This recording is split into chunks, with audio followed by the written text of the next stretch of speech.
Boss Marathi season 6मध्ये तुमचं सर्वांचं स्वागत आहे आणि सर्वांना नमस्कार. तर आज बिग बॉसच्या घरामध्ये राखी आणि राकेशमध्ये होणार आहे तुफान भांडण.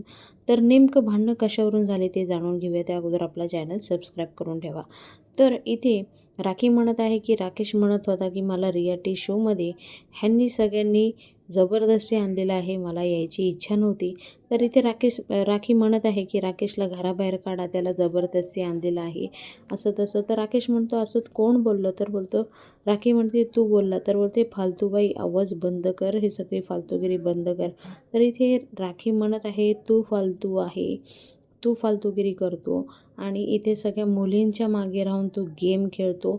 जेव्हा हे वाक्य बोललं तेव्हा राकेश जे आहे तो भडकून गेलेला आहे आणि तिच्या अंगावर धावून गेलेला आहे. इथे घरचे सगळे सदस्य भांडणं सोडत होते, पण तुम्हाला तर माहिती आहे राखी हमेशा पोक करून देते आणि माणसाला भांडणाला कार करून देते. तर असंच झालेलं आहे आज बिग बॉसच्या घरामध्ये. तुम्हाला काय वाटतं?